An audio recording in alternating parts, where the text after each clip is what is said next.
I call this regular meeting of the Village of Villa Park Planning and Zoning Commission to order. Start with roll call. Calvert. Here. Hofstra. Here. Jackson. Here. Case. Ludke. Orlowski. Here. Romano. Yep. Schlinsky. I too are present. With that, we have a quorum. So we have the minutes before us from the meeting of 6/30/22. Is there a motion to enter the transcripts into the record? So moved. I'll second. All right, we have a motion from Hofstra, second from Orlowski. Any questions or comments on the motion? All in favor? Aye. Opposed? All right, those are entered.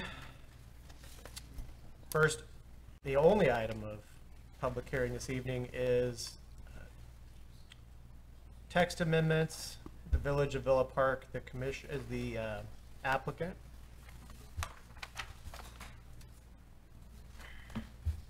Whenever you're ready.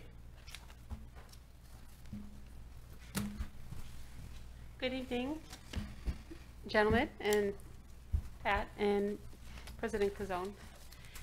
This wraps up what's been a lengthy discussion. I think it's been good. We've talked about most items being presented for recommendation for approval to the village board on several evenings. We opened up the hearing on May 12th. We continued to June 9th and then to July 14th. I'll repeat a few things just for the record, for continuity, but we'll mainly get to the memo itself. We have consensus on just about everything, but there's a few things to confirm now that you can see it in writing in a red line. Your memo was briefer this month with everything in the appendix, and I broke it out article by article by article, which I hope helped go through it. So this was the legal notice for this case. It was published on April 27th, and it included three main considerations. The first relating to accessory structures and all sorts of elements of accessory structures. Definitions, clarification on locations, height, size, and other small items that we'll go through this evening. The second bullet point here was Article 7, parking, visibility triangle, and some measurements and definitions. We've gone through these in previous meetings and had consensus.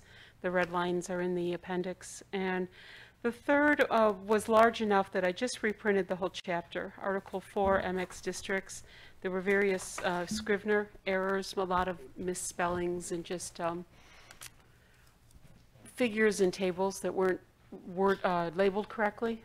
So it was easier for this one to just do a replace in entirety. So I redlined the whole article, and then when the ordinance is written, it'll be replaced in entirety rather than just doing one chunk at a time, which would be onerous. Okay. So a little bit of backup. Accessory structures have to have a nexus to the lot coverage, the stormwater. Staff has determined that that should be the overriding concern as we looked at these, as we've discussed. Aesthetics and appearance are also a very big consideration, as are the ability to create a negative externality for your neighbor. You know, with zoning, you have a right to enjoy your property and an obligation to not impact your neighbor's right to enjoy theirs. And accessory structures have potential for negative externality. And then we also, of course, have to meet building and fire codes in these regulations. We've talked about the code uses structure and building interchangeably, and we've chosen to just refer to principal buildings and accessory structures. So a good amount of the changes, especially in the handout, I found a few more of those that I had missed when I sent the memo out for the packet, are just cleaning up accessory building and changing that reference, revising it to accessory structure.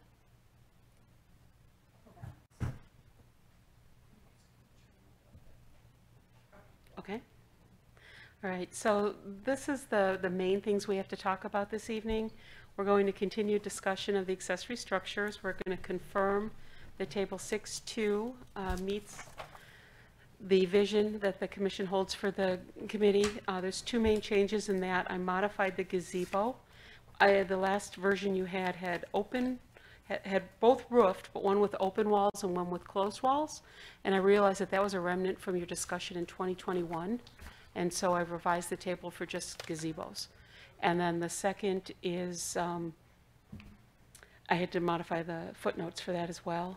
And then the encroachment table we've talked about several times. That's been flushed out, and we'll go through that.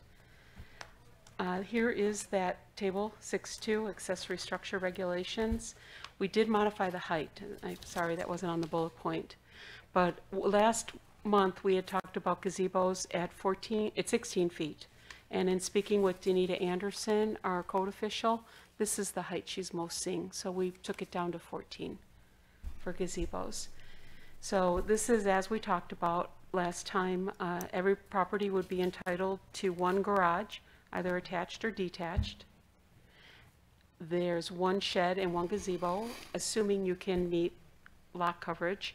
And then the remainder items of accessory structures we're proposing can be put on the property if it still met lot coverage. We talked about swimming pools counting towards lot coverage, not counting towards it.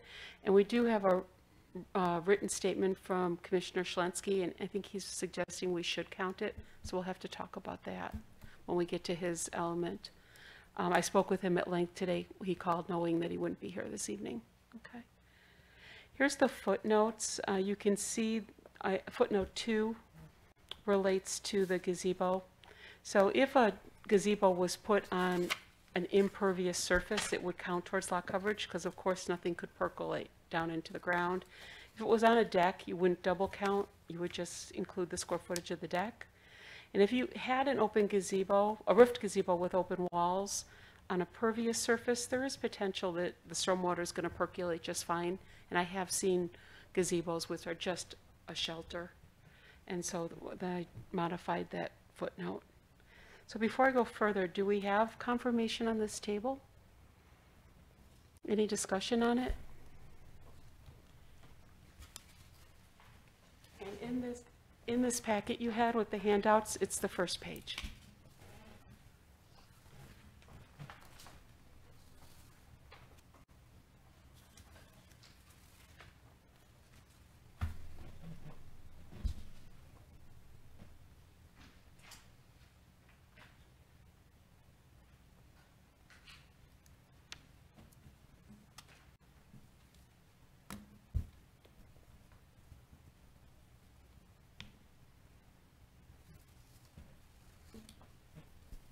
No, I don't.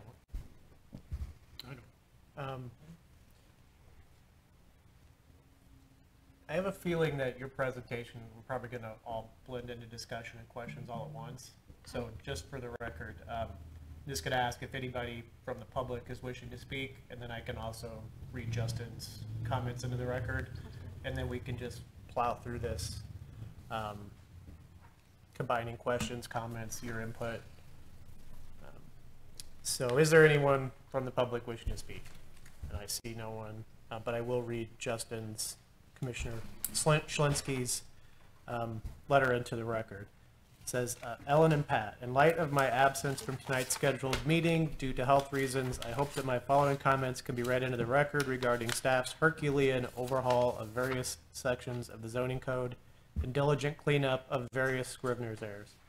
First, with regards to section 4.4.3C, which is referenced in both the staff memo and the attachment, I prefer the red lines in the first section because I believe that it aligns with the intent, spirit of the MXT district's spirit of the MXT district, and that residential use cannot account for more than 50% of first floor occupancy. Instead, I believe the spirit of the MXT districts allows for commercial and/or non-residential to make up the majority of the first floor. Personally, I'd like to see a full restaurant or other commercial / non-residential use of the first floor, but if any residential is permitted on the first floor, then such should be regulated to the rear of the first floor, meaning non-primary street facing, as we should promote / advertise the non-residential use at primary street viewing.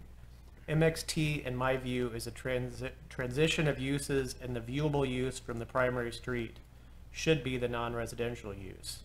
Of course, this would create a horizontal buffer between the uses, and I believe that accomplishes the spirit of the MXT district itself. The other two alternatives were added to respond to a developer's comments in which he wanted 100% residential allowance on first floor in MXT district, which I disagree with. Second, in section 6.10, I found several references to the term accessory building. I believe that this is an error, as we intended to remove the term accessory building from the code entirely and simplify such by solely using the term accessory structure. This is merely a comment to clean up the text to remove any / all references of the term accessory building. Third, with regard to table 6-2, I still struggle with the swimming pool not being considered in the overall lot coverage. Here I find a conflict between the purpose of preventing stormwater runoff versus aesthetically pleasing yards. While I understand the consideration that a pool should not count towards the overall lot coverage because it will hold stormwater, I also envision this lack of coverage resulting in a hodgepodge looking yard in addition to other allowed accessory structures, which could result in an aesthetically displeasing yard. Nevertheless, the swimming pool itself should always be required to have a setback of not less than 5 feet from any applicable lot line, as this is a safety hazard and a utility easement compliance issue. The safety concern, of course, is individuals jumping a neighboring fence knowing that a pool is on the other side. We should prevent this possibility. I would like further staff input on their view of whether in-ground and above-ground pools are to be treated the same in regard to stormwater runoff concerns. Finally, as for 6.11.2.h, I support this additional language. As for 6.11.2.e, I also support this language due to recent rezonings.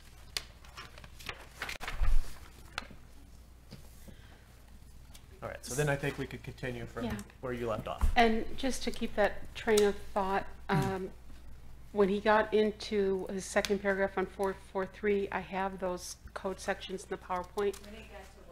When he, in his second paragraph, when he talked about section 4.4.3c, I have the actual sections in the PowerPoint, so you'll be able to see them when we get to that point.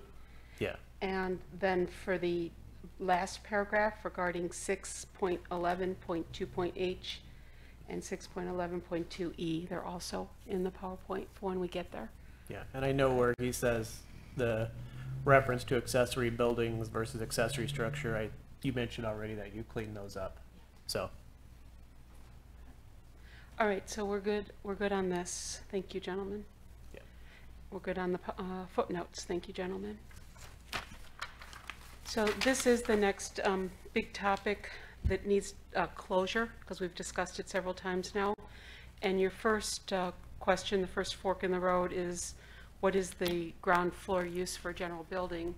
And then should it be the same for all of these second trio of MX districts, MXT, MXR1, and MXR2?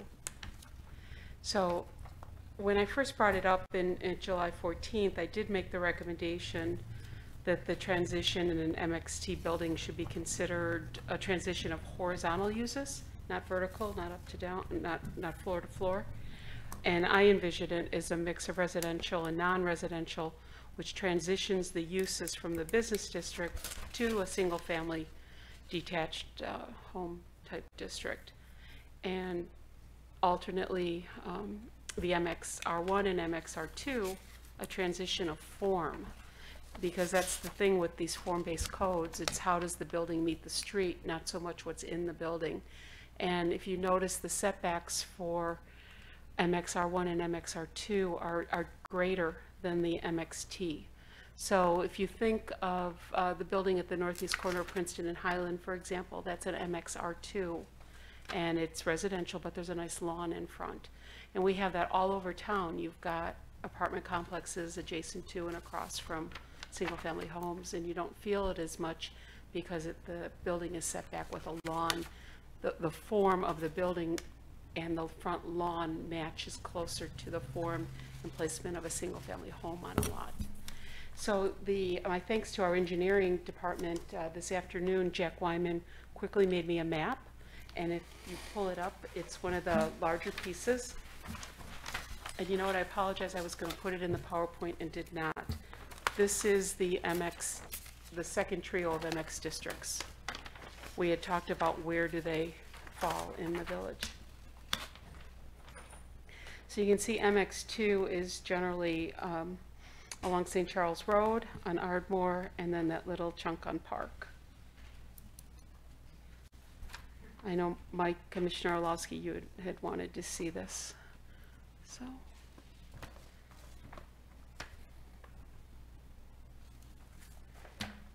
I'm going to come down. This was the very first recommendation that had appeared in staff memo. And I will caveat that our current zoning petition before us will not be affected by this conversation. We chose to move his project forward as he requested with first floor residential. So we're talking about for the future. Did you say first floor residential, yeah. But when I first began working here and looked at the code, this was how I interpreted the MXT, because I felt that the first floor was supposed to have that transition of uses.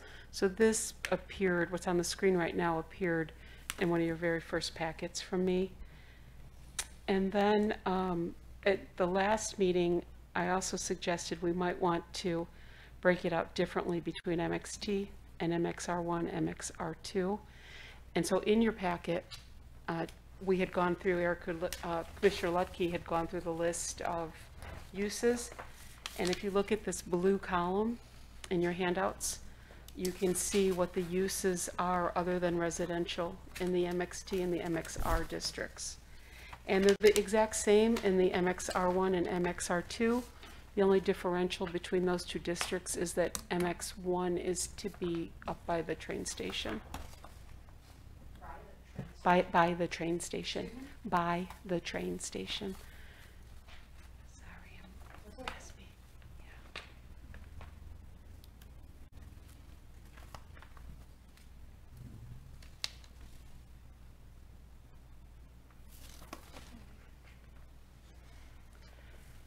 Any comments before I go on?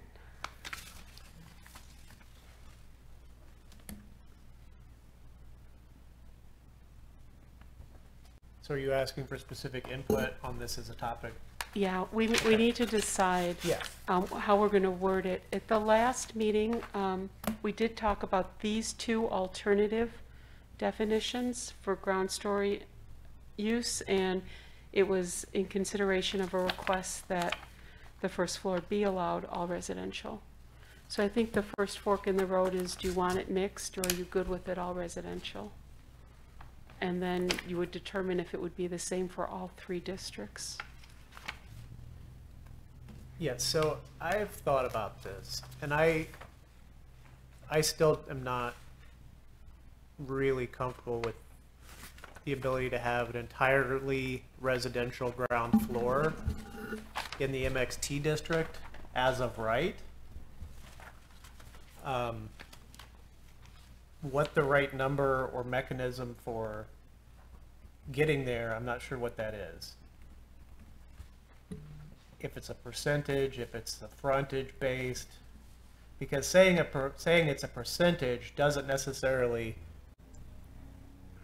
fix the problem, because it doesn't tell them where to locate it or.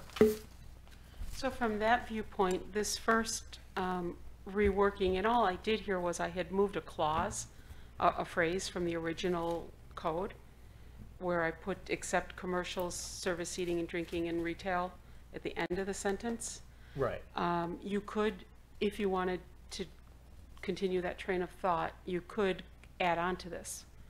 For example, if you wanted to add Commissioner Schlensky's suggestion that it can't face the primary street, or, but this does give you a percentage to start with and modify if you want.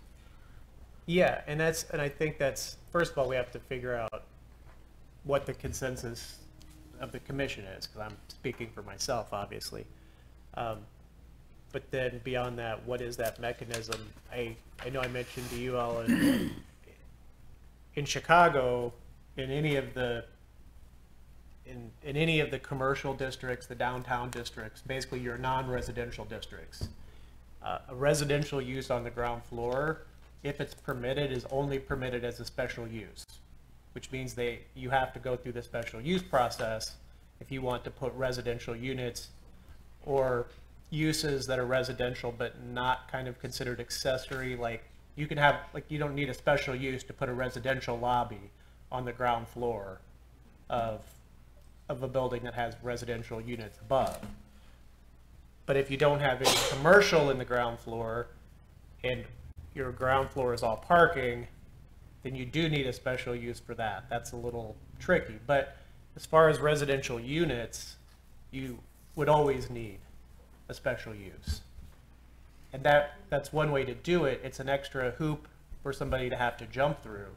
But if we look at the MXTs and where that's likely to happen, do we think it's worthy of that level of scrutiny? One could argue that it is, because there are these handful of nodes on St. Charles, and I mean, they're basically all on St. Charles, and then in our small neighborhood districts, maybe we don't need a special use, but that is one way to think about it as well. And my response back to that is, if you wanted the first floor to be all residential, you do have the MXR1s and MXR2s, but that creates the greater setbacks. So if you've got a building that you are pushing up to the street, that's the first question. Do you want, as Commissioner Schlensky has written, do you want all residential on the primary street? Does that make the transition that you want from a business district to residential? That's where I would agree with him on that, is I would not want my residential right up against the streetscape, and there would have to be either some kind of a setback or make it to where it's on the side and the back, but not on your street.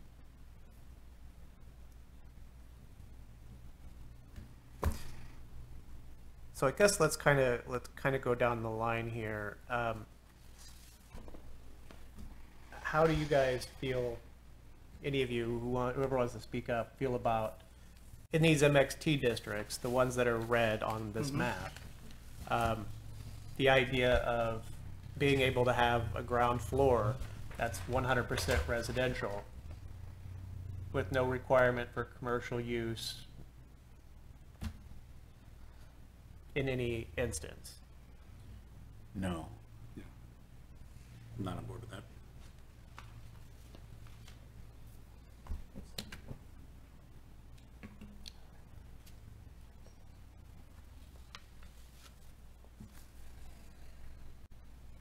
Larry, you look like you're thinking hard. Well, I am, and I agree with that in theory. But I think the practical application of that is, is commercial really a viable option? I mean, is it something that you could really lease in some of these locations? And I kind of don't think that's probably true. You don't think that's true? I don't think so.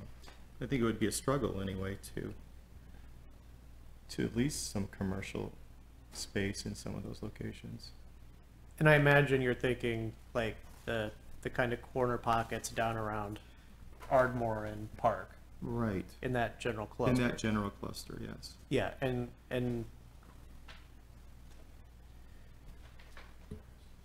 I would agree with you on some of those, and that may be part of the reason I wanted to have this zoning map printed out, is because there may be places where the MXT, as was designated at the time, is not the appropriate zoning. I mean, when you put the commercial use in there, there's going to be an additional parking requirement, and I mean, looking at this is along St. Charles. I mean, that could create issues. It could create a great deal of issues for any new developments, right? If we do A great deal of what? a challenge for any new development there, finding parking if you're butted against St. Charles Road. And if there's residential upstairs on the unit and it's a parking garage, then what would the business do?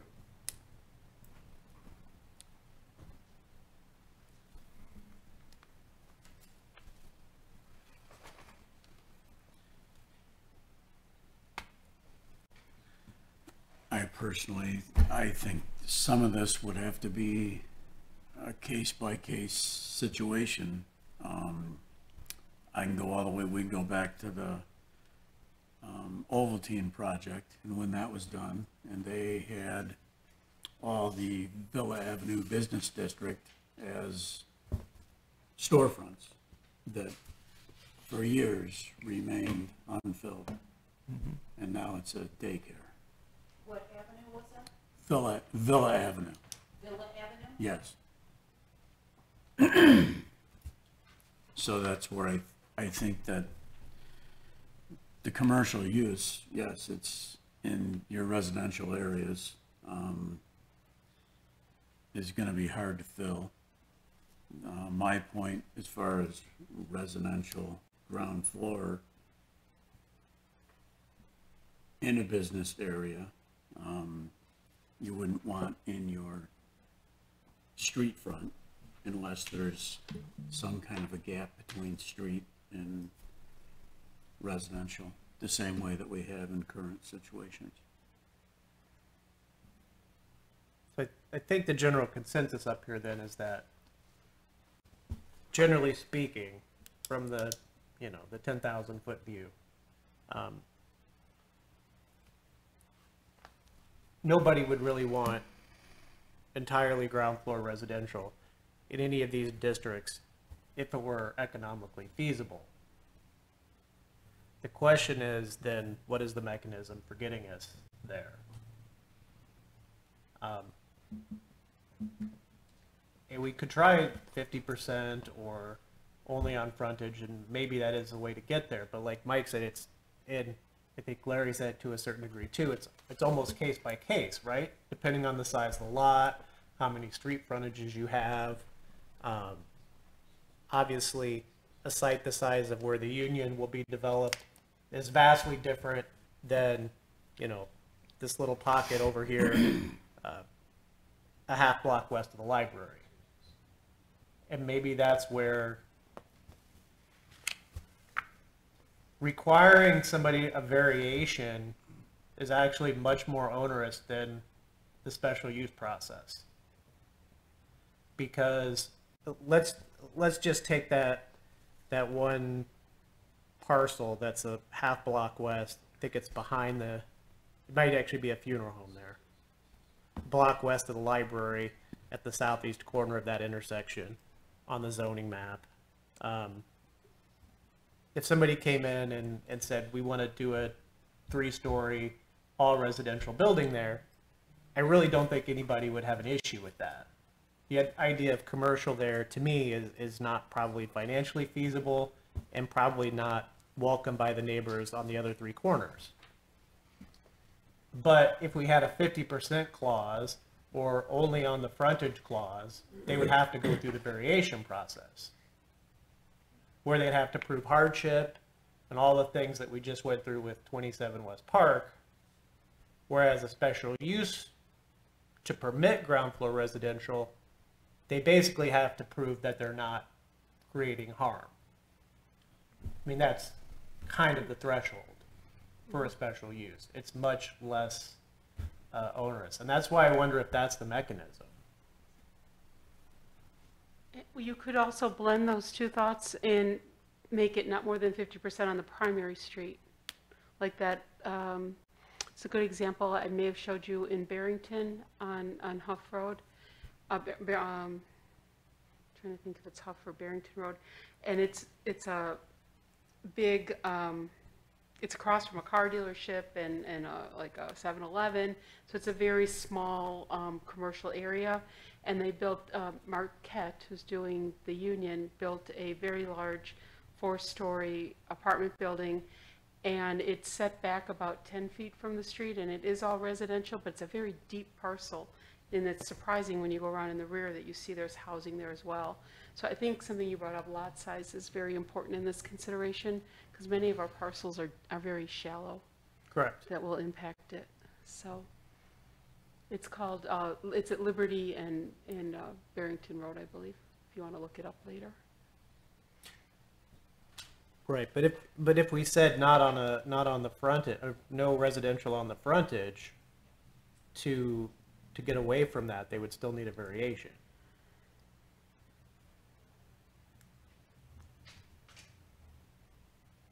You've got to think of how that residential addresses the street, you know, and is it a dead space at night with, or during the day with shades drawn? I think that that's a consideration I've heard from the commission too, over the meetings we've talked about this. I would leave it to you guys. It's your vision. I've made my recommendation.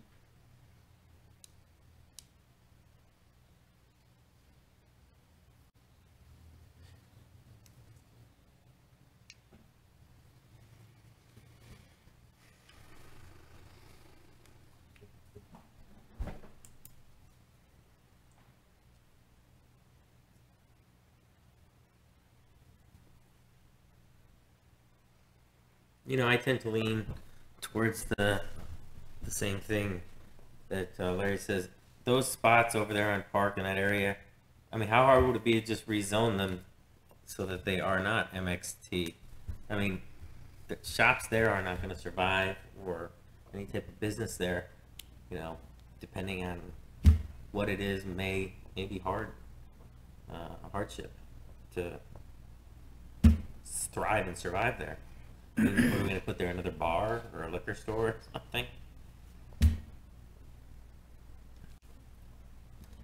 But along St. Charles Road and some of the busier sections, I agree that maybe we could have a, you know, 50% commercial use restriction there. But I don't know, just because it once was a commercial property, does it have to remain commercial property? You know what I mean?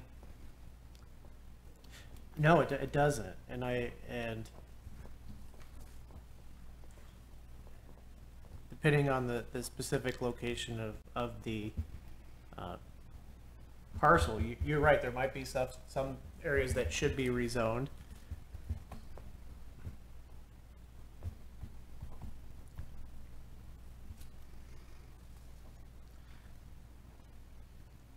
And just so that I'm looking at the map correctly, and I think I am, down here at the very bottom, in this little red square, that is 27 Park, right? And, Yes. And the larger one up here is the Lutheran Church. Mm-hmm. And the Lutheran Church is in it What? MXT? Well, The Lutheran, The sun, Lutheran- yeah. The Lutheran Church? Lutheran Church, and then the Funeral home. funeral home, home, everything. and the Masonic Lodge. Yeah. The funeral home? Yes. There's another Top funeral left home corner. up here. There's one there. Yeah, Bruce. Oh, I didn't know there was a funeral home there. There's a lot of Across the parking road. lots up there. That's a too. very large parking lot, yes. Okay, so that's that spot. And then over here on the other corner, in the lower right, That's a small, single-story office courtyard development. mm-hmm, L-shaped 51 Yes. Park, yeah. which is very out of place, really where it's at now. It doesn't address the street. That's a good example to think about, you know, in terms of form-based zoning, how that addresses the street. It's got automotive use, parking lot in the front, whereas all our MX districts want the parking in the rear. And then on down east towards Villa, that location is the little law office there, is that correct? Hmm?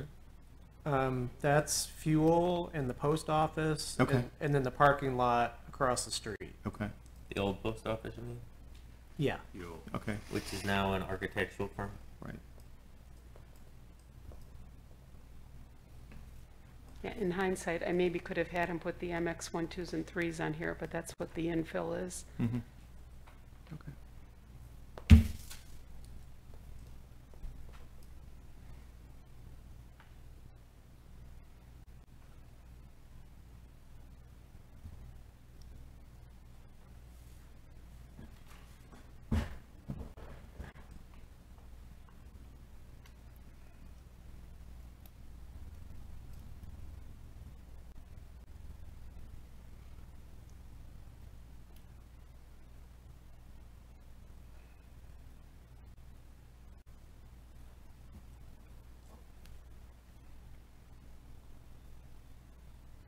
As I understand it too, when this was done in 2018, some of these parcels were zoned the way they were to try and fit them into what they are right now.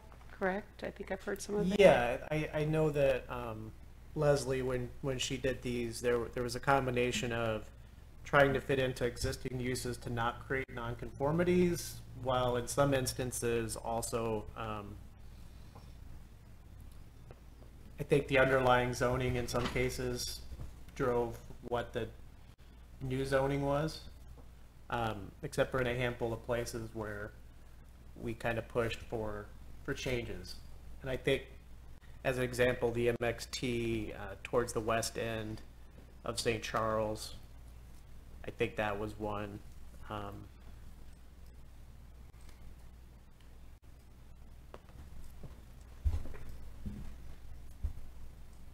I know there were a handful of commercial zonings that aren't relevant to this conversation where we changed a parcel here or there to make a homogeneous block instead of several smaller, like a C1 and a C2 side by side for no real reason.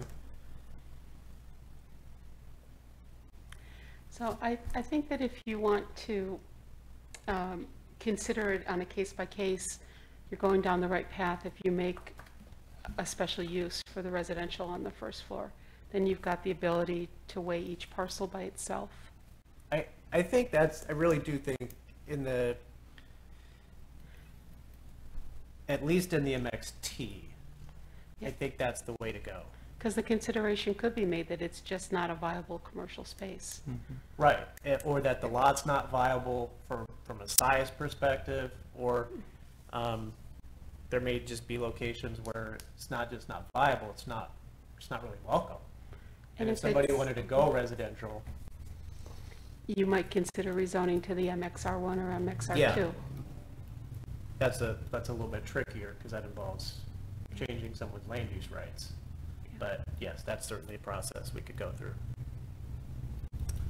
Which is So part we- of why to get as many changes in under the old ordinance, I mean, when we did the update, because that's a whole different concept when you're doing a overall update of the zoning ordinance. You don't have to notice each individual landowner that their zoning's changing. After the fact, you do.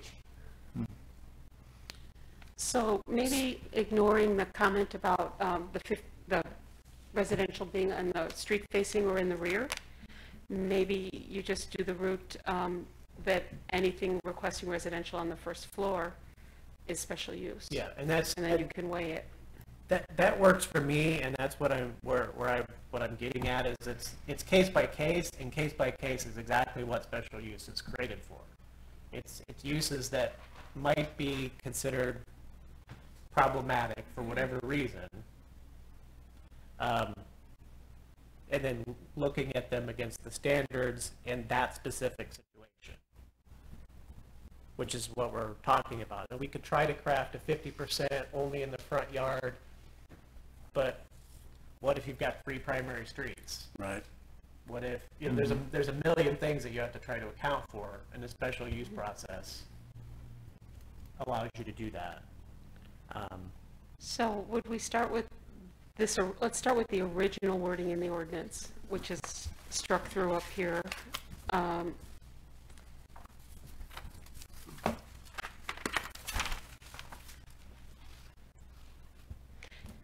You could simplify it too by just saying all permitted uses, but residential would require a special use. I would be good with that.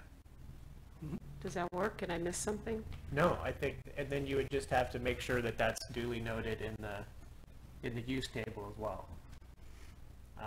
Whether, ground floor residential, I think is what you'd have to call it. I don't know if we have a designation like that already in the use table. I don't think so. When you look at the use table, we would just come to this first section of household living. That's interesting, because this is more relative to the traditional districts. So we'll have to somehow notate this, that in the, oh no, it's just in the MXT. It would be a special use symbol, wouldn't it? Yeah.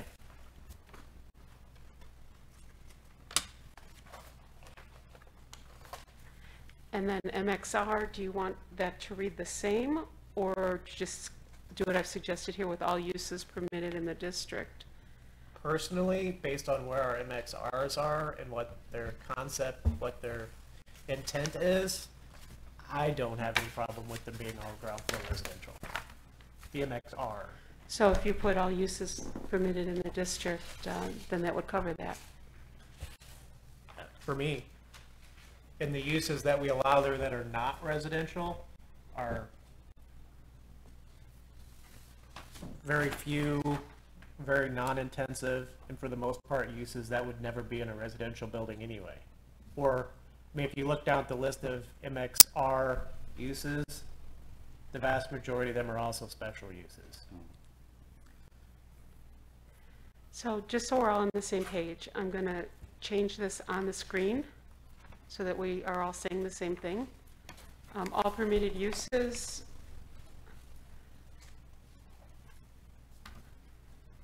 except that residential, what do we call it? Ground floor residential? Ground floor residential. Shall require a special use. Okay.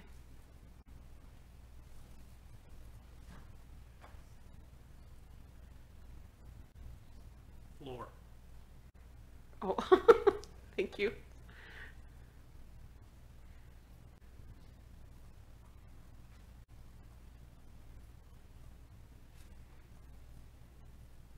Yeah. And you may want to, you know, compare that language to what's in the ordinance and make sure, but, you know, obviously residential lobbies are permitted, so it may make sure to, That would be a residential accessory such as a lobby. yeah. But that would be considered as part of the special use component. But it would be, you wouldn't want, that would be too onerous to make the lobby a required special use. But if you're doing this, Because you would have, let's take 20, if you have ground floor commercial, but you have a residential lobby serving the uses above. right. So we just have to figure out exactly how to.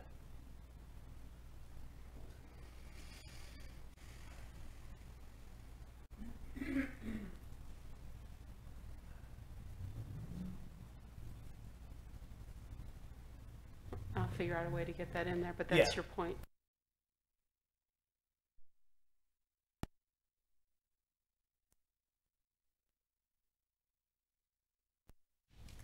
What do you think, Larry?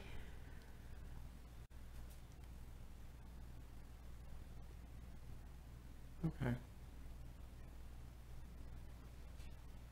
not sure that goes there, but I got to get the intent in there somehow.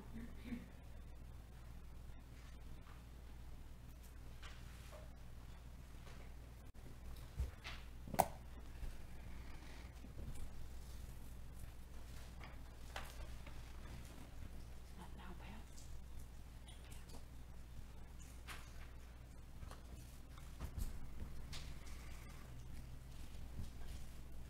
At a certain point, do you want to think about the height limits in the MXT, since that was a community concern with our last project?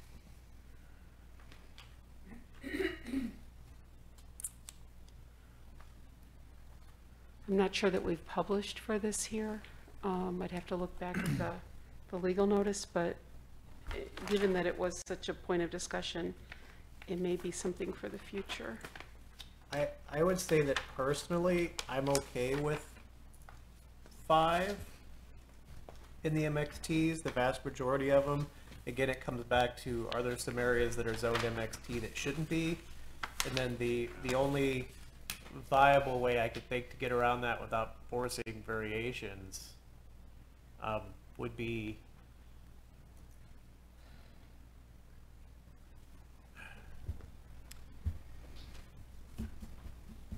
We did publish for height of accessories. I don't think we published for height of the buildings. yeah. Yeah, because there's some of these that you're gonna want the height. Yeah, if you could get 5 stories on St. Charles, why not? Yeah. do we leave height as is then and just address it through the Especially, zoning issue Right. instead? especially since we require floors above the third floor to be set back from primary streets. Right.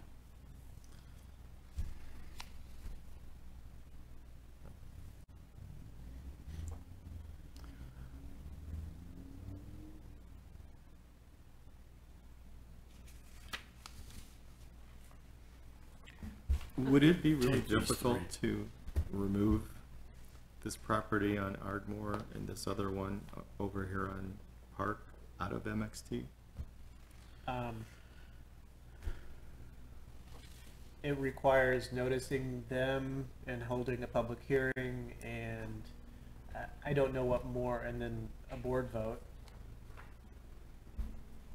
I don't know what else legally it would require for us as a village, but, yeah, we just can't do it. It would be, we It'd would be a new be, we zoning would be case. the applicant Yeah. in it, but, and we've done it, but we've pretty much only done it in cases where, the landowners have wanted it, or it was a property that was recently brought into the village. Well, my question is, and maybe no one here can really answer it, why is that property, the Lutheran church and the other property or businesses there, why is that MXT? Because they were probably zoned commercial on the old zoning map, and they're, I mean, the funeral home sort of is a commercial use. Yeah. Okay. I mean, but I know what you're saying. For instance, you know, Sterling Funeral Home, I don't know what they're zoned. That's probably a commercially zoned parcel there. The library, and I would be willing to bet, I don't have the zoning map in front of me, but Institutions can be in an R zone with the library is probably in a commercial zoning district. I'm not it sure. probably is.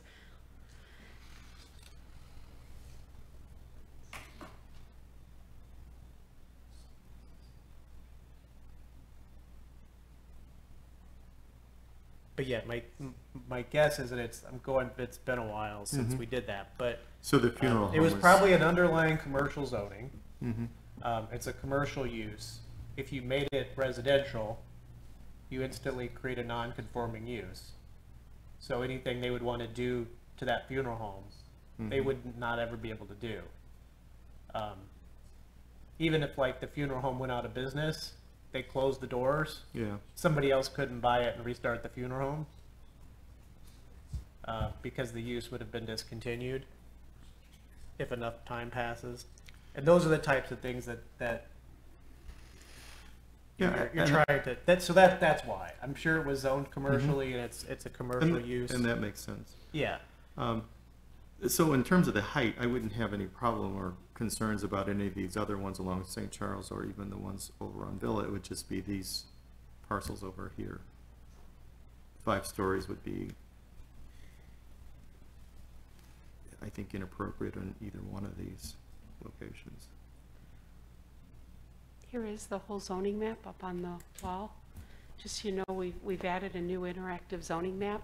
It's still a little bit hidden, but when you go into the village website, if you type, how do I look up my zoning? There's an option of the static map or this interactive map. So you can actually type in an address here and find your zoning. It's really helpful. So you were asking here, or here you were talking about? yeah, we're isn't it? talking there, Mhm. lower left. So Right. yeah, it's actually, the library is not commercially zoned. I would have guessed it was. And you'll see the calibration's off a little bit here, Uh-huh. but you can look up an address and get the exact zoning. Yes, she's test flying something that I only learned that we had going today with the new interactive zoning map, which is a huge step in the right direction because the old PDF maps are not particularly useful for most people.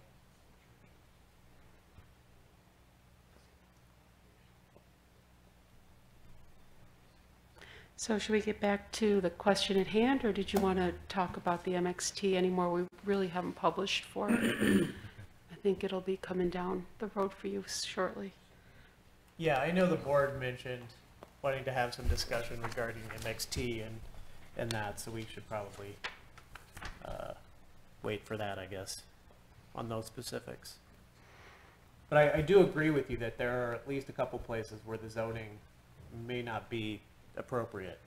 But it's, as an example, if I'm the property owner of the easternmost parcel, the single-story commercial building, and you tell me that you're rezoning my property as residential, and that I can't build a 5-story building anymore, I'm not gonna be happy about it. Because you've just cut the value of my property by fractions. Yeah, I think I am hearing that, and maybe not, correct me if I'm wrong, that there's not as much concern about the 5 stories if it's done right. It's whether all these parcels should be MXT, where it would be allowed. I think that's what I'm hearing Yeah. from the commission. Yeah. Yes, agreed. All right. Okay, so back to our text amendment.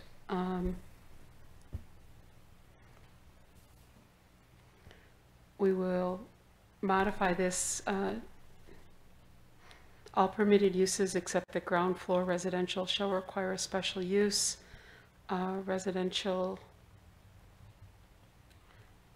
accessory units will be permitted on the ground floor by right if all residential is above, something like that. That's where we were going.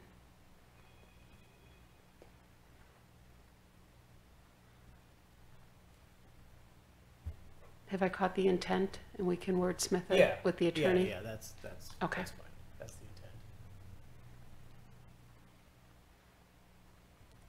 All right, so then we've made that decision. We're going to MXR1 and MXR2. We'll read all uses permitted in the district. Okay. So these then were 2 new items to consider. This is the last paragraph that was in Commissioner Schlensky's written statement to the commission.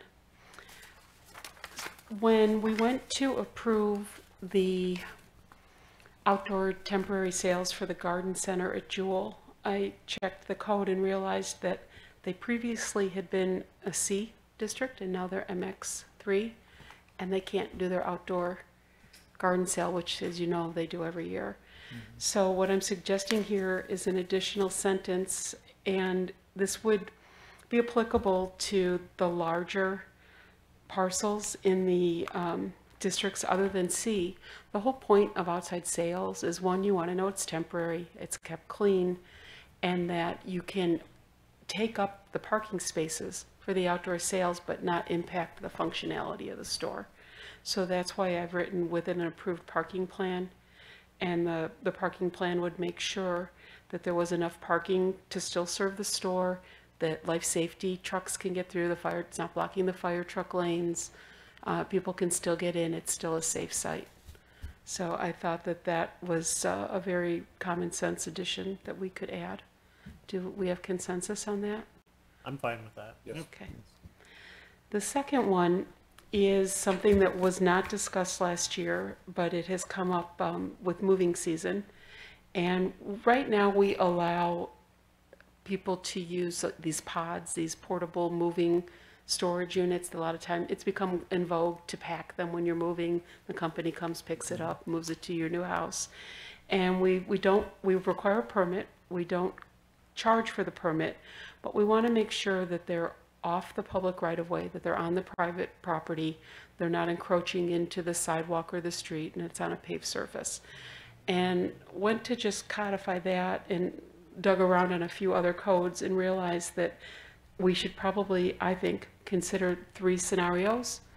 And so what I've suggested here is the size, which is your typical pod, that the permit's required, it has to be in good shape, and it has to be on an approved surface and not, encroaching on the public right-of-way. But then the 3 specific instances have different time restrictions. So the first one is an existing single-family home where someone's moving, so they get their pod for 30 days. Usually they're there for a couple weeks while they pack, and then, you know, they come, they move it, you want to get it out of your yard. So that should cover you on both ends, moving in, moving out, moving out, moving in. The second is during a construction of a new home. And it's in the best interest of the community to allow these, because then you don't have trash and things blowing through the neighborhood. So working with Danita Anderson, our building official, she suggested that we allow 9 months for the new home, and if it's a major remodel, I got to move my couches out while I refloor, something like that. Now, most people are just going to put those in the garage, but if it's major enough that they're going to do a pod, 90 days should be enough. And then the third one is temporary storage when, you know, God forbid a tornado or something comes through and you've got to fix your house, you had a fire, and that we've got 60 days extendable, you know, as long as the village knows that there's progress being made on the property.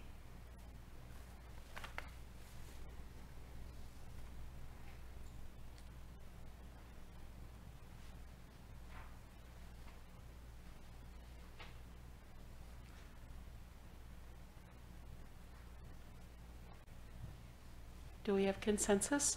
The reason I put it in here is I did tweak it, what's in yellow, from what was in your packet. That's why this is up on the board tonight. And 2B, if someone needed an extension for that, is there a mechanism for that, or would Yeah, that we be could on a add that. case-by-case basis? We can add that sentence that's in C up to B. I agree, there's always a common sense reason sometimes why you need to do that, and we do want our residents to be able to live and improve their homes, so I can add that there if you'd like.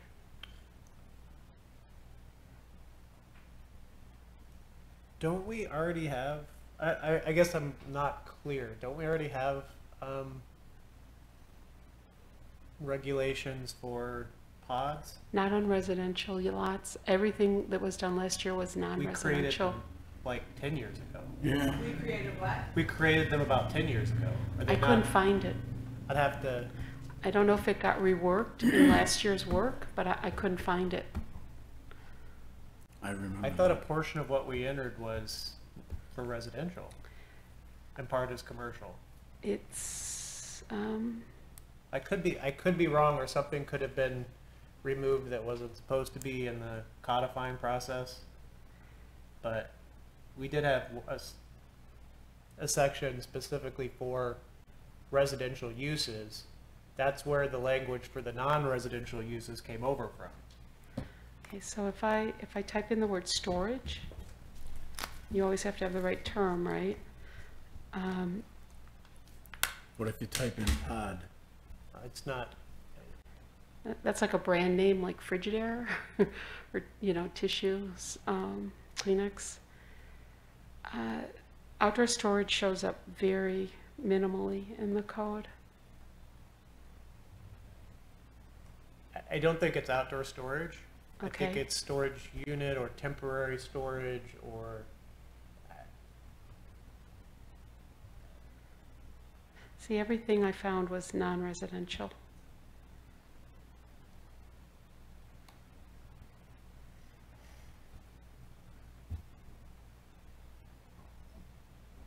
Because I know we put something in there whenever pods first came out. yeah, that was with Melissa and Shubra. We definitely did. Whether or not it's still in there, I can't say, but that's where a big chunk of the language for the non-residential uses came from. Was copied directly from that. And That was Deborah and who? Shubra, S-H-U-B, S-H-R-U-B-H-A, Shubra, and Melissa. former community development staff.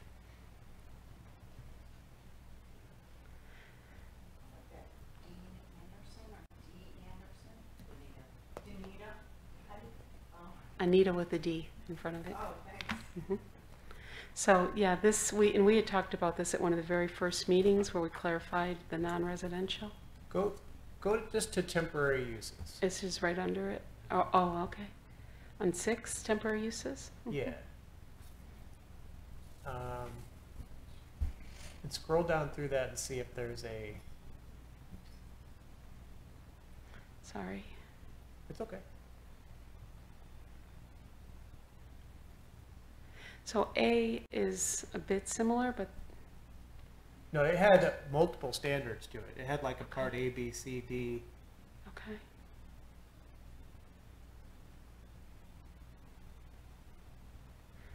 See, and I added it as H right after the outdoor dining. So G is outdoor dining. You've got carnivals, the temporary sales like at the Jewel. Huh. So I'm glad you went there. I put it where you would have put it.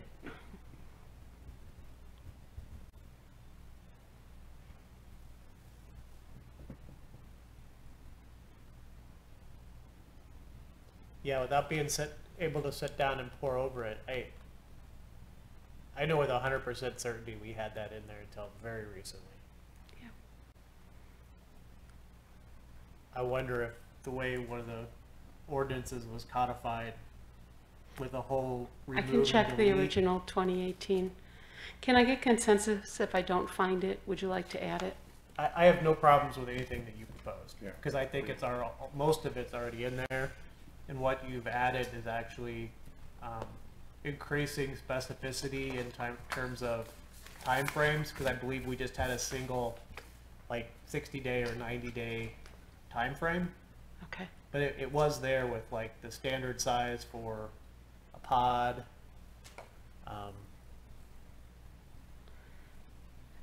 Yeah, one of the things you did last year was you increased the size for the non-residential ones. So you had something in there on them. But I'll add this. I really don't think I'm going to find it, Chairman. I've looked multiple times. And I'll go back and look Okay. as well and see what I can find. And I'll add the extension on B as well. You know, I don't think it's really necessary, actually, after I think about it, Thought about because it? during a major remodel, when you're issued a permit, it's valid for 6 months. Mhm. So when you get that permit, you're not gonna need that pod, you know, really beginning that very day, probably a few weeks afterwards. And during the remodel, you're probably gonna be at a point where you can bring everything back in even before it's completed. So I actually think the 90 days is fine. Everyone agree? Yeah. I think the I'm way fine I with have it is okay. Okay. Okay, we'll take that out.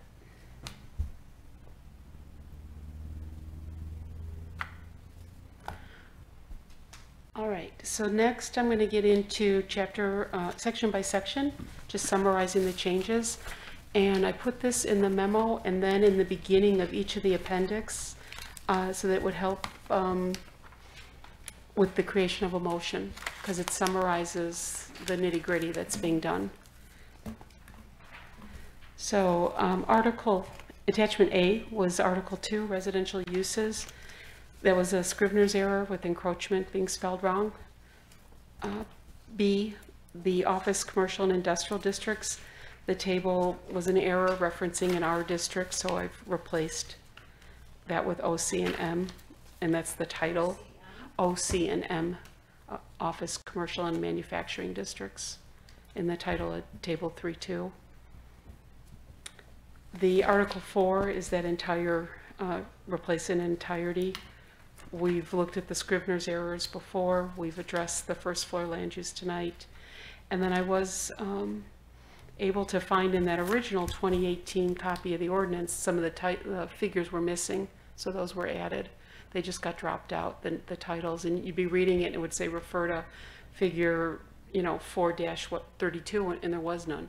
It's because the titles got dropped out. So that's the other major change. So 6, we've spent a lot of time on, Article 6, and we're going to stop the interchangeability of accessory building and accessory structure, and reference all accessory structures as structures, including garages. We've reconfirmed only 1 garage per lot.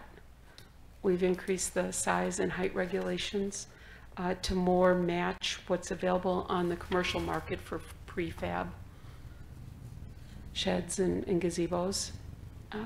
We've changed from only 1 accessory structure in a residential district to allow 1 shed and 1 gazebo maximum, and then additional structures so long as we can meet the lot coverage requirements. Do we have consensus on the pools? Do we want to count them towards lot coverage? I'm fine with that. Count? Yeah. Count them as lot coverage, yes. Yeah, I think we should too. Okay. And we had talked early on when I had brought you the Tinley Park example, how they in some other towns will say, here's all your allowed accessory uses in residential, here they are in commercial, here they are in industrial. I think we're good to just leave it the way it is right now. In the non-residential districts, it says just 1. It's got the maximum square footage and or 10% of the lot. And if they want more accessory uses, it becomes a PUD. So we can, a PUD, planned unit development, so we control it that way. And if you want down the road to develop a list, you know, that would be your option and right to do so. The changes then, we've changed the definition of lot coverage. It's the cumulative total square foot of the principal building and all the accessory structures. We did not change the percentage though. That was changed last year. We've talked about whether it has a roof or not. You don't double count if the gazebo's on the deck. And, you know, we have to talk about this encroachment table to make sure everyone's good with it. I did not put the entire, how did I miss that in here? I did not put the entire table in your PowerPoint, but we have it in the handouts.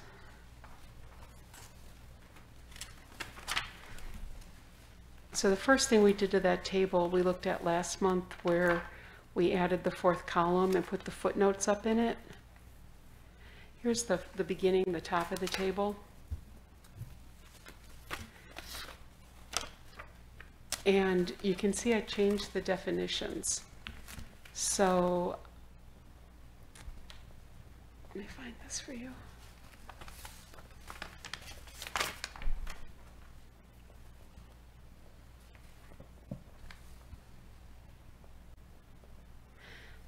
Okay, so we had one definition for setback in the code. All of the older definitions for setback that you find in a more traditional code were taken out in the update. And it just defines setback as an area between the principal structure and the lot lines that's to remain open from ground to sky, unobstructed. And there's actually 2 perimeters around a house. You've got your required yard, which is how our code reads, that these accessory structures can encroach in that required yard. And that in a residential home is typically going to be a 30-foot front yard, a 40-foot rear yard, and then on the side you get 15 feet, which is generally 6 and 9 feet, 6 on one side, 9 on the other for your driveway to get through to your attached garage. And then you've got a yard, which is the lot, the area around the home, and I've called that in here the required yard versus the required setback. So think of your house, which is then surrounded by your yard, which is then surrounded by that outer perimeter. That's the required setback. Generally the 30 in the front, the 6 and the 9 on the side, and the 40 in the rear. Does that make sense? So the table's been modified, and if it says yes, it can encroach into both yards. If it says no, like an arbor, it can be in the yard, it just can't encroach into that required outer perimeter. And if it's got a dash, it can't be in that yard. You don't want an amateur radio tower in your front yard or your side yard, for example here, but it could be in the rear and it can encroach. Bees, you don't want them in your front or your side, you want them in the rear, and there's a special setback for them. So that's why it says yes, see the notes. Bees, apiaries, bees, B-E-E-S. Yeah. So did you look at the table and did it make sense? I'd like some confirmation on it. The major changes, we've created these 2 additional definitions, and I do have them getting added to the code, defining the 2 perimeters outside of the house.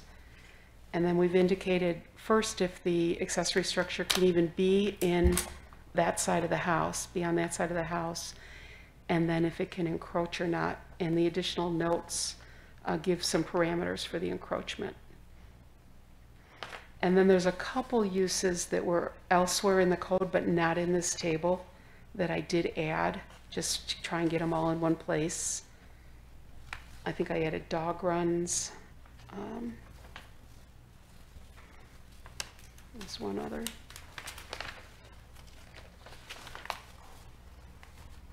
Oops. Flagpole I put in here, I think. I broke out vegetable gardens, and I think that we possibly don't want them in the front yard. I think upon thought, you might want to change that. I have personally put tomatoes in between my flowers, so, but I think when you hear garden, vegetable garden, you think of tired rows and staked up, and that's not really the look the community wants. So I think we should change that. It's not on the screen, it's on your handout. Is there consensus on that? Should I change the vegetable gardens to not be in the front yard? Yeah, I think so. Yeah.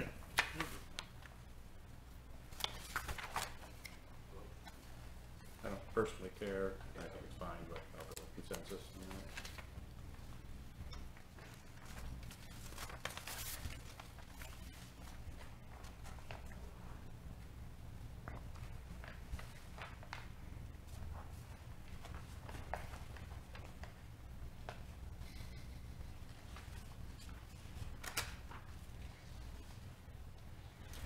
So going down the list, I did add Apiary, which is in the code but had not been in the table. I changed detached trellises and gave a definition for a trellis that the arbor is rounded and the trellis is a flat panel. We also put in the code that trellises are not to be considered a fence. We had a neighbor dispute where someone had put that along the whole length to screen their neighbor, and it's not solid enough to be a fence. It may be a visual barrier, but it doesn't protect the yard, and it was creating a nuisance growing through onto the other side. So did change it so that you could have a small trellis at the gate, because I do see those through town. I think people like them. So. Basketball, goal, and net. Commissioner Schlensky had asked me to indicate they could be in the front yard, but if they're in the driveway. Dog run was added. It was clearly defined in the code, just not in this table. Do we have chicken coops in there at all? I didn't add it in here. I could, but all I'll do if I add it is mimic what's in the code. I can add it if you want. That's a good idea. You know what? We'll look at dog runs. Oh, I did add it. I'm sorry. I put C section 5104, keeping poultry. C section what? C section 5-104. SEC period section dash 5-104. It's the code section. You don't see it. It's dog run or pet enclosure. Okay. She's looking at Yeah.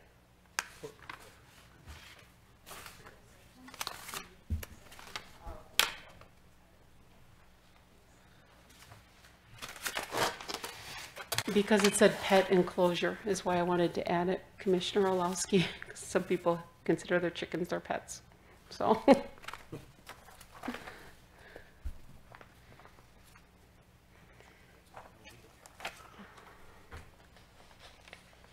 I put a height of 21 feet for a flagpole. Did anyone have a consideration on that? We did not have a height in the code. Is that just residential? Yes, this is a table for residential. Mhm. Is that just research standard height of what you would buy? The house is, the garage is 21, so match the garage height. You do get those massive ones in commercial. Right. Yeah. I'd actually go at least 25 feet. Only I know my house is, the ridge of the roof's 26 feet. Right, the houses are taller, the Right. garages are 21, so. Do you have consensus, gentlemen? Sure, 25 is fine. 25 fine with me. Yeah, that's fine. Okay, Okay, 25. It's a nice round number. okay. And I don't know what standard sizes those come in, sorry. So, As I say, it'd be a pity if like the standard size for residential is like 26 feet. You just have to put it a foot further in the ground. I did make one change from the previous consideration you had on private service walks. Originally, last year, when you considered this, it read that private service walks were to not exceed 5 feet in width unless they were connecting to pavement that was greater than 5.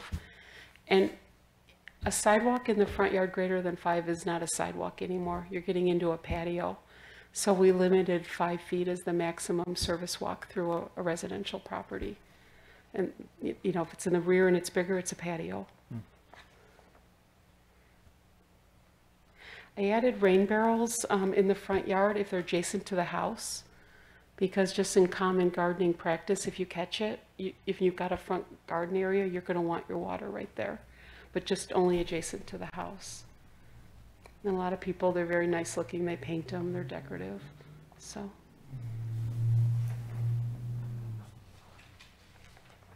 I added the solar, just referring back to the existing regulations at 610.9. I added sheds. I think it wasn't here before, but I put subject to table 6.2, that new table. I added the temporary moving containers and storage that we just talked about, 11H, section 6.11H2. I think there's a typo in there. I put it in twice, sorry. Do I have consensus? Yes. And do the definitions read clearly enough for you at the very top? With a yes indicates the obstruction is permitted in the required yard and may obstruct into the required setback per the definitions in the note column.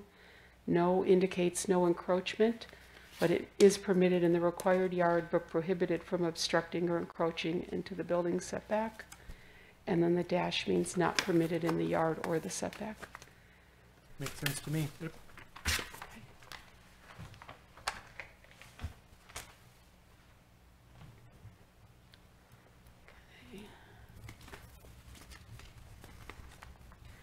So back to the summary of changes.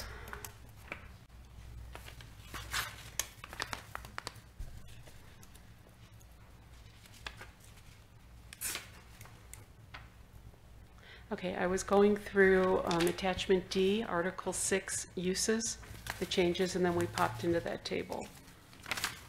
The remainder changes to Article 6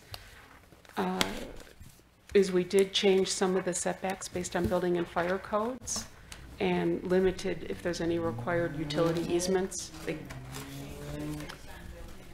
fire, like big fire. Fire department codes, limited by any required utility easements. We've corrected the labels. We've created this new table 6.2. Clarified that no attached garage shall be converted to livable space without having the new garage built first. You still have to conform to the minimum parking ratios, which requires two parking spaces, 2 off-street parking spaces for any home, and they must be in a garage. Because you'll see people will want to convert their garage to the house, but then they don't build the garage, the replacement garage. So that was added. We've talked here about 6.11.2H, the temporary moving pods. And then we've talked about the commercial outdoor sales. I found 2 more instances here from your packet where accessory building had to be changed to accessory structure in 6.10.3. So moving on to Article 7, you actually had done a formal motion on these at the June meeting. You were all in agreement on these. This is parking and driveway design. Did find one more change here on 7.9.4 surfacing. A actually does refer to asphalt. Bituminous concrete is asphalt.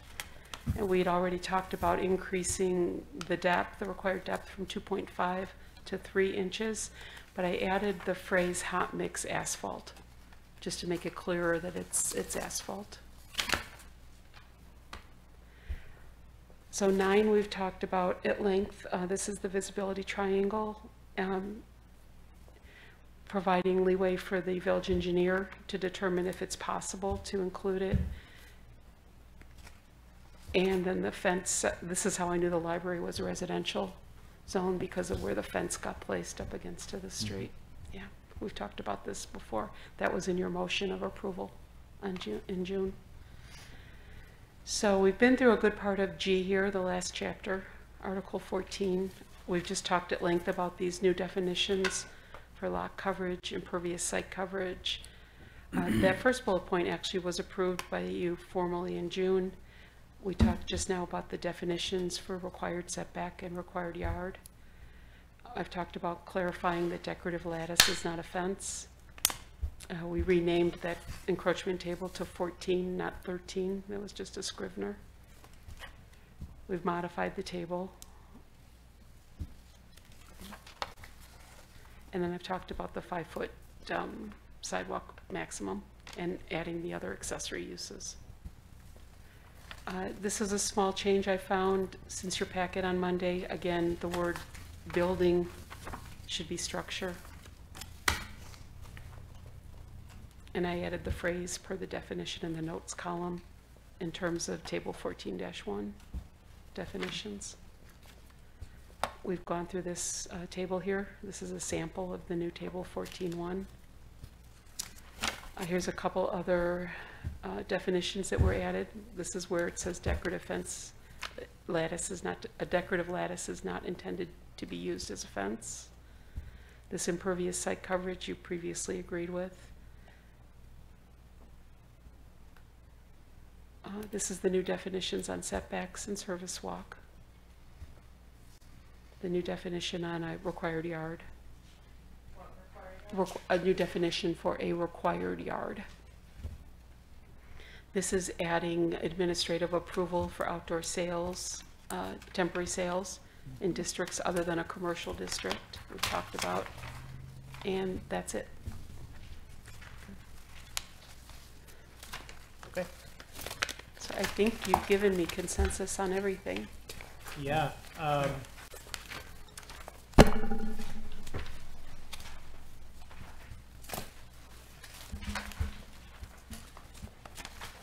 So would a motion to recommend approval of the petition with comments as discussed be appropriate? I think that you can do a motion if you look at the memorandum. Uh-huh.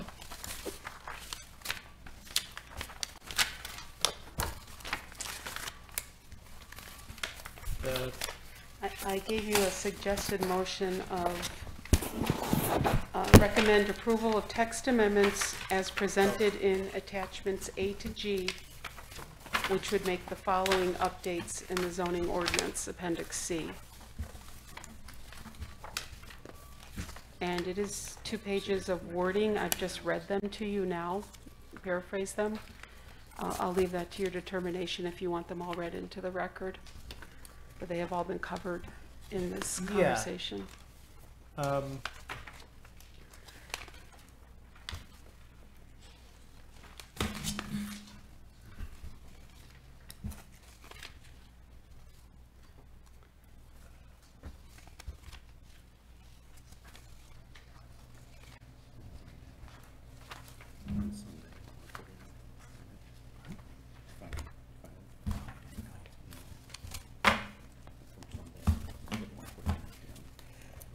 So which pages? I see.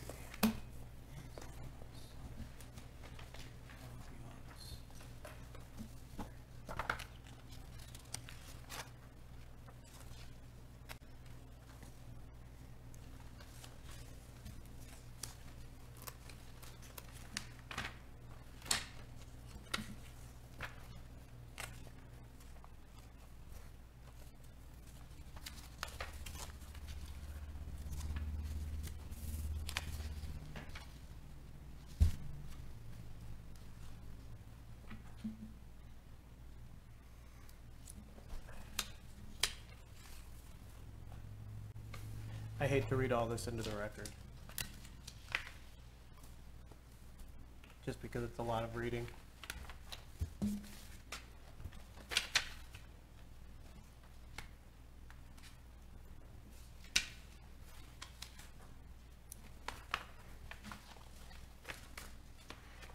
And I have just read them to you all. Yes, so, I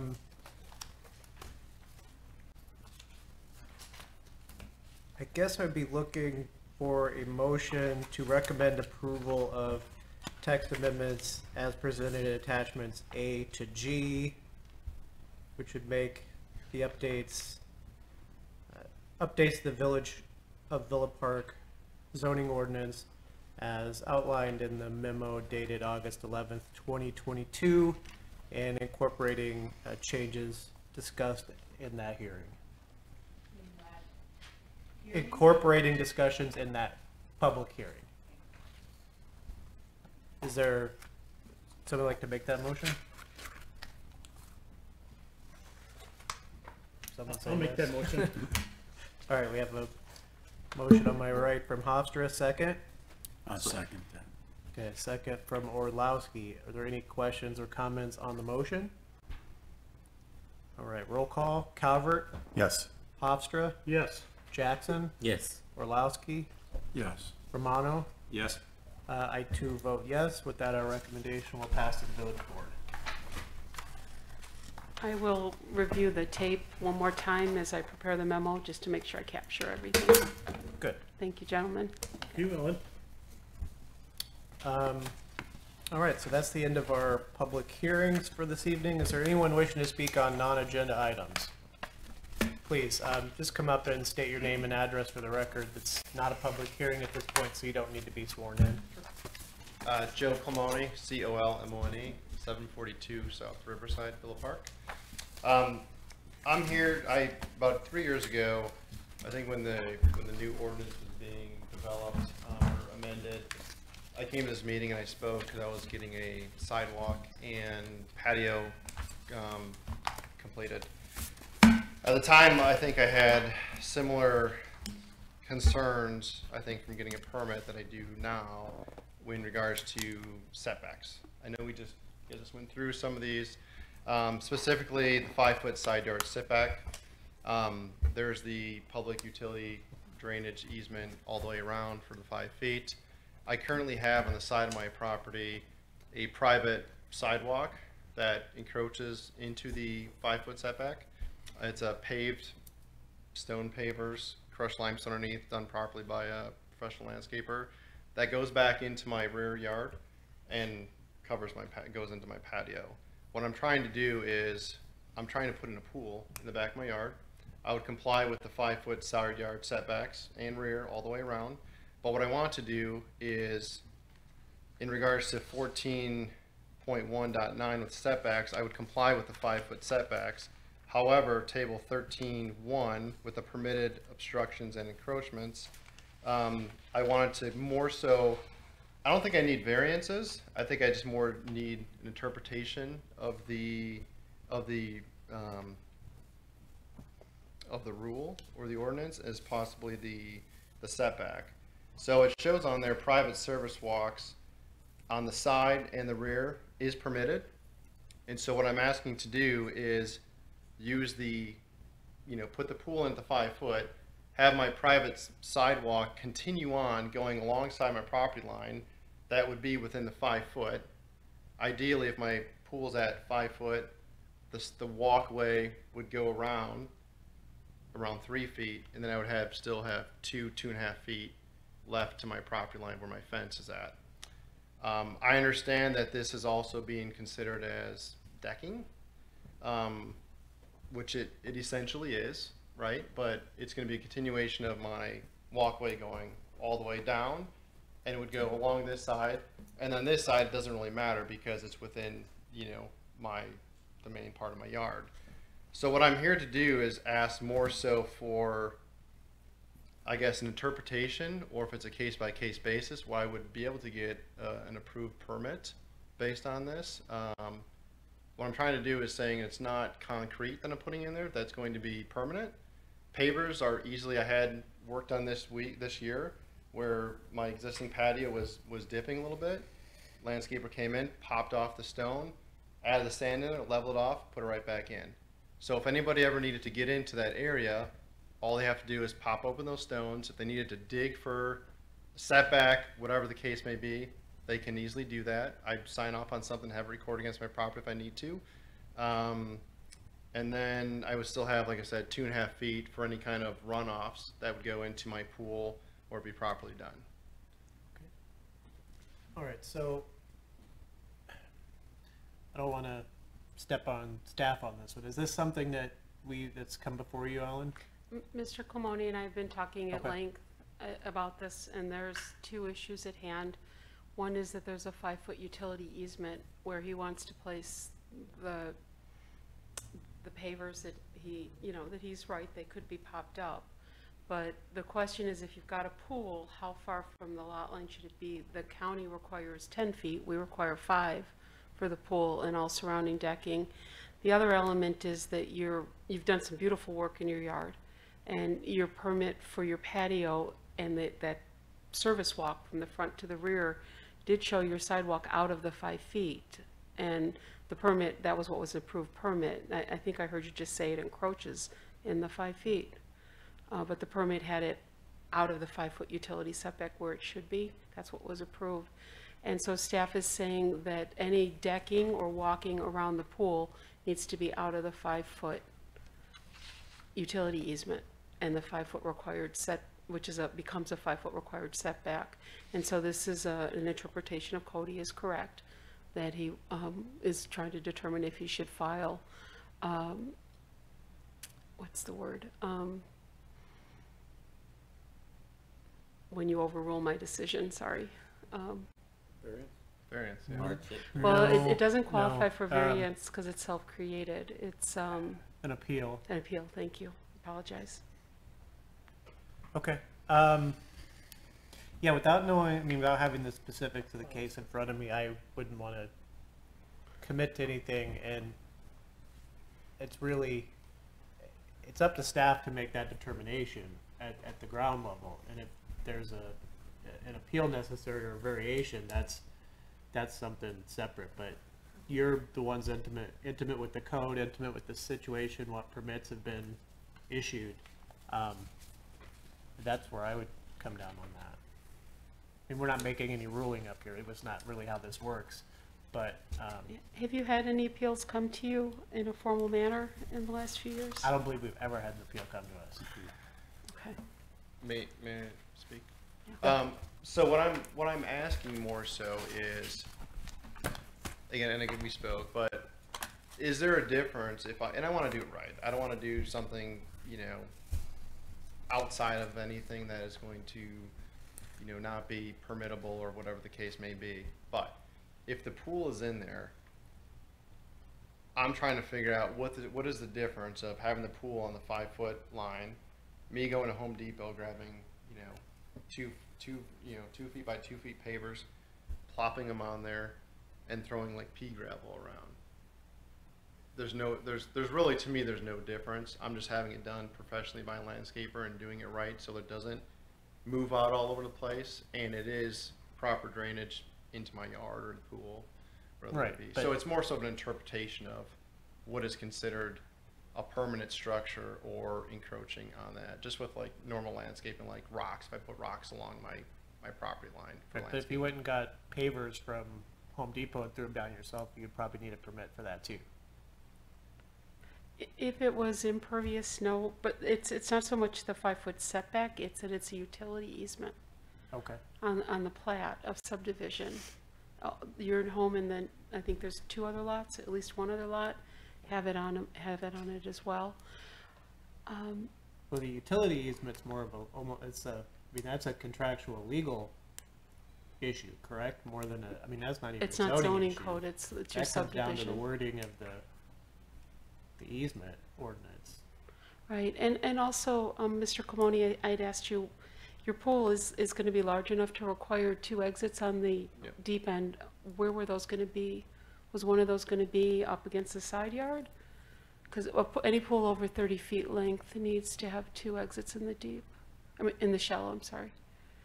2 exits. No, in the it's a deep, yeah. But I you, think there's 1 in the shallow and then 1 in the deep, correct?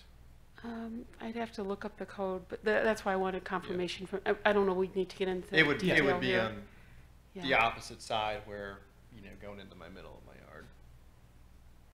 Okay. Yeah, I would need Danita to look at the design of the pool on whether they needed to be opposite ends, long or short. I'm Yeah. not quite sure. We have adopted the 2015 Pool and Spa Code, which I read through when your question came up. Yeah. So that's where I saw it. Yeah, so, I mean, ultimately, community development is the zoning administrator. We don't really, we're sometimes asked to make interpretations by staff on things that are unclear, but it sounds like staff has this under control at the moment, and if you disagree with the decision that's made, there's a process, whether it's a variation or whatever, or an appeal of the decision made by staff. But not knowing the specifics intimately and being involved with the project, I can't I can't sit up here and overrule Right. what's happening in the community development office. So I guess the next steps would be for myself and staff to determine, you know, if they say that it's not permittable, then I'm allowed to do an appeal. Would I do an appeal through this? It's all outlined in the ordinance, and that's not something that we deal with Okay. on a daily basis. So I don't know what the language is specifically. I don't have it in front of me. But there is a process for appeals, and there's also a process for variation as well. If you think that's something I think it's that's right necessary. here, 1172, right to appeal.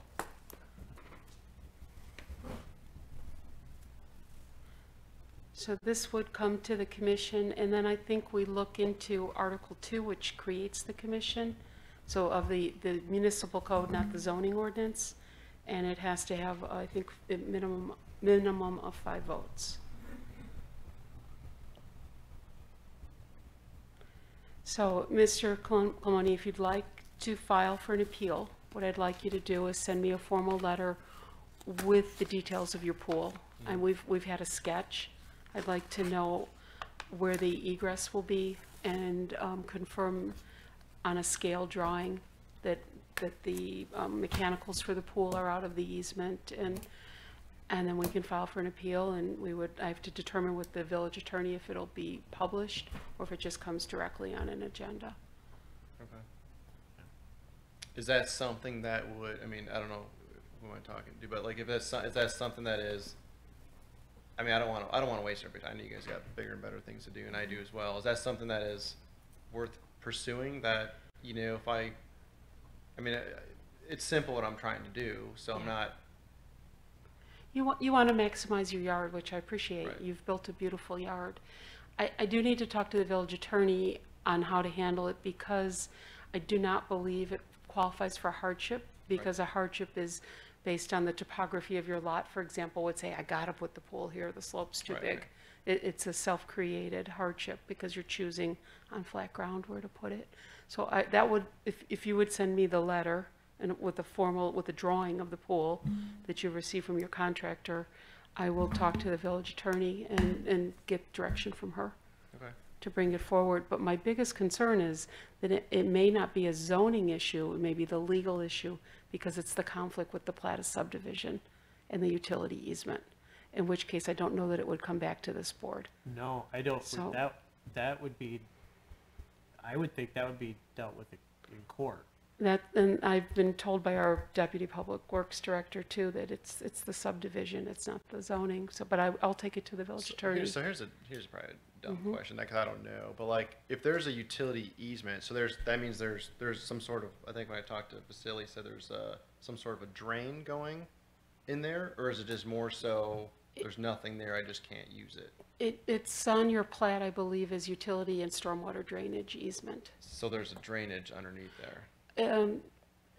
Because he was saying I would see, like, he said there's a swale and there's not, and then he said that I would see some sort of like a 2 foot by 2 foot graded box, and I mean I don't know if I the know every original blade of grading grass called in for my a yard swale. is- Yeah. So I just want to make sure if is there something truly there, or is it something that's on the original plat that's not necessarily there? Well, at this point, I would be speaking with Mike Guerrera, our Public Works Director.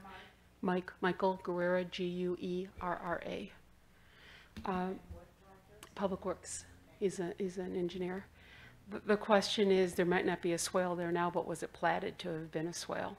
I don't know the answer to that. So we'd have to look at the drawings for your home when it was built. It's also possible it's a drain from somewhere else that just passes underneath. So it's an easement with the village?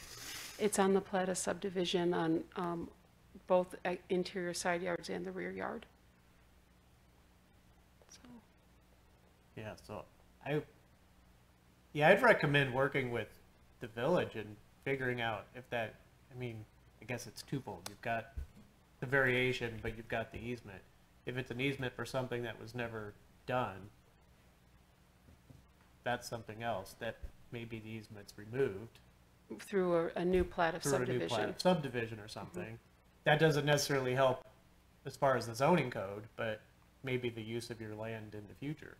But it's also possible there's infrastructure under there that, Yeah, I don't know that there's any utility lines, but then we are getting into this 5-foot setback of all elements related to a pool. And there's a safety component, you know, if a child were to try to jump over a fence thinking he's gonna hit a pool, you've got water splashing to your neighbor. The accessory structure regulations are intended to stop externalities to your neighbor. So some uses get pulled more into the yard, they can't encroach. And that's why our code reads the way it does, that a pool and all surrounding decking, hard surface to enjoy and use the pool is 5 feet from the side yard. yeah, we had a variation, I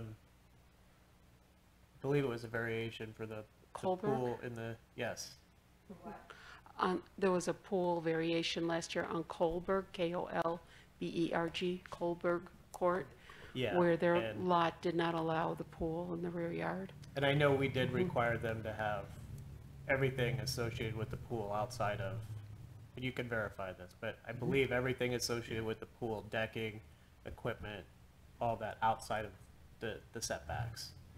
And it was an above-ground pool, but, and even in that, they offered to move the equipment away from the side yards into, like, between the pool and their house, as opposed to between the pool and the neighbor's house. And that was only because that lot had no real backyard. His backyard was actually his side yard. But the variations, right, but the variations associated with that were essentially which yard the pool was located in, not how close it was to setbacks to neighbors. Right. Is there a difference between the, I'm sure there is, in-ground and above ground? Or in-ground, in-ground, above ground, like rule No, lines? it just reads all decking around a pool. Because, I mean, regardless of what you mentioned about with splashing in the water, I mean, whether my pool is 5 feet from the fence, if someone jumps from the grass into the pool, it's gonna have the same amount of splashes jumping from pavers into the pool. Yeah, it's, You I know. mean. But yeah, that's why you move the whole thing in regardless of what's around it. I don't know, I don't get that part. No, I'm just Yeah, saying, so- like, whether you jump in the pool, like, for my grass being, at 5 feet, then I jump into the pool from patio, or like pavers, it's gonna make the same amount of splash. Yeah, there are a lot of factors. So I would just say, if you're not happy with the resolution that you get with staff, then look at the appeals process if you think it's worth it to you. Nobody sitting up here is going to give you an answer without knowing all the specifics of the case. I mean, and there is a process, whether it needs to be noticed and so on. So that's my advice. This is the house you did the variance for, Yeah. because their lot, they had no place to put a pool other than here. But we allowed them to put a pool in what would have been their side yard, but nothing with that pool, I believe, is in any setback. Correct. That is correct. It's in a yard, but it's not in a setback. You can see the fence here at least, yeah.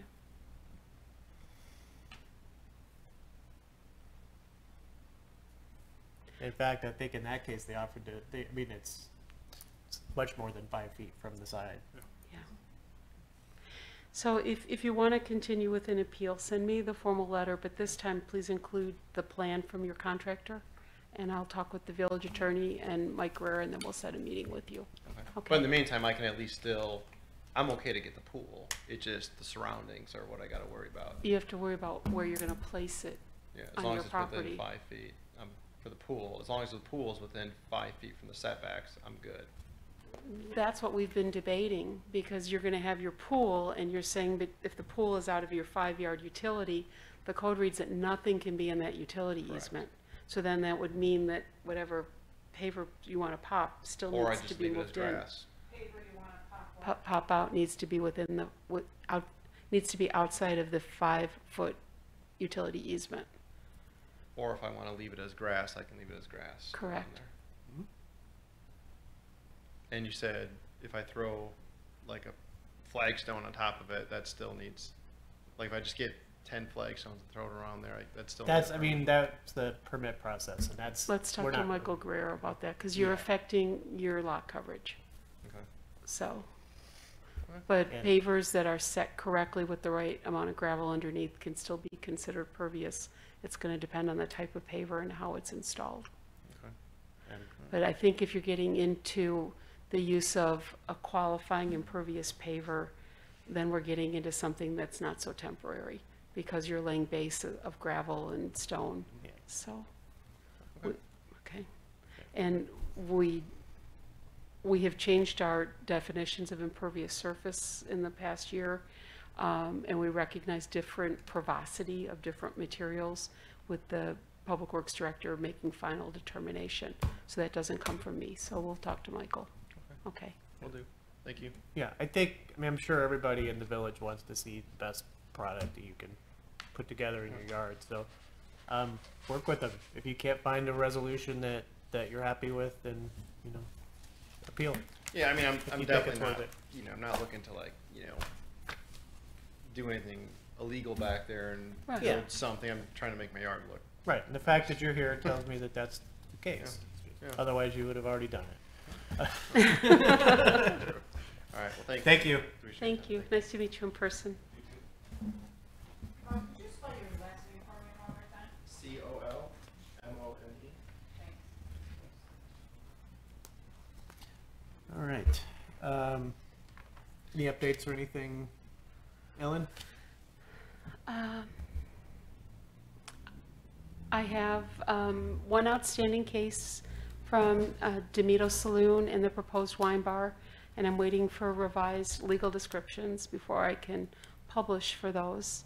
Variances on parking and fences are being requested. And then I had an inquiry, we should be getting an amendment to the PUD for Jackson School. They built the early learning center next to the school, and they want to do an LED changeable copy sign, which by code requires a special use in the R district, residential district. So I didn't feel I could make it a minor amendment. I have asked Target to submit for a minor amendment to their PUD. They're doing some fun stuff. They're adding a whole row of charging, electric car charging stations, and then they want to extend their spaces available for pickup merchandise, just move the road deeper. But these are things that are necessary and accessory to a big box retailer these days, so I think it qualifies for a minor amendment. They're also going to redo their facade, and as you've seen, they're adding red bands, but we're red bands, red, Target red. Bands across the top. We're considering that part of the building facade and not the signage. It's going to be the same Target size, the same size of the Target and logo and letters. And then BP is, we gave them BP, the gas station, 151 North Avenue. We gave them a minor amendment to expand the canopy at the existing fuel station. I told them I wanted them to clad the brick to match what had been required for the diesel, because I knew that was a large point of concern for the commission. Required for the defill? I'm sorry, my voice is so scratchy. To clad the brick on the columns. So they've got columns to a canopy and they're gonna face it with brick. And it's gotta match the diesel canopy, diesel fuel. Sorry, yeah, it was like, oh, D. Okay, diesel fuel. They are also gonna be rebranding the station, so I'm waiting for a sign package for that, and they want the permit for their diesel pumps. Casey's is moving forward. They had a change in management, and we're about ready to release their permit. They did say they're gonna put a coming soon sign, which we're glad to see. The community will appreciate that. We've got a proposed expansion of 8 to 8 cigars, and they, at 8 to 8, number 8, 8 to 8, 8 TO 8, numeric 8 to numeric 8. At 300 East St. Charles, they're gonna do a lounge in the back, and they retooled the site plan. I don't think they're gonna need any variances. They just meet the 40-foot setback from the center line of St. Charles Road in the MX3, and they're gonna meet the parking. They've got 38 parking spaces right now, but it's a 3,500 square foot tobacco store, which is 5 spaces per 1,000. So that's 19, and then they're gonna add 15 seats in this lounge, which is a third of a space per seat. They meet the code, so that 27 spaces. Can you think of anything else, Pat, that I've missed? Anything new coming through? We've got pardon? Oh, yes, they're moving forward at the former Odium with, we just finished our review today for the Aero Transportation, for the new trucking facility. So we've got to do some underground utility work, and the new building that they've proposed, I believe, meets code. Okay, so they got So- where they needed to get as of right? I believe so. Good. Yeah. It hasn't come to my desk, put it that way. Vasily looks at that, yeah. He does a good job. I think that's the big ones. Okay, So, good. Was that Geneva? The very first one, was it Geneva something? Aero Transportation. The very first one you mentioned, Geneva, was it a wine or a bistro or something? Oh, Demito's, DEMITO is going to, ITO. Okay. Demito's, the first case is Demito's Yes. Saloon and Demito's Wine Bar. Thanks. Right, anybody have any comments up here? The only thing I would say is that maybe you'll be here next month, maybe you won't, Ellen. I probably will be, Probably still will be, but it might be my last meeting, yeah. but it may be your last meeting. If for some reason this is your last meeting, I appreciate all of the work you put Oh, into you all of guys this. have been great. Thank you. I know it's at least twice as long as you anticipated being here, but It's okay. It's been wonderful. Thank you. and we've loved having you. And if you're here next month, I'll tell you again, Okay. and then we'll go get a drink. Okay.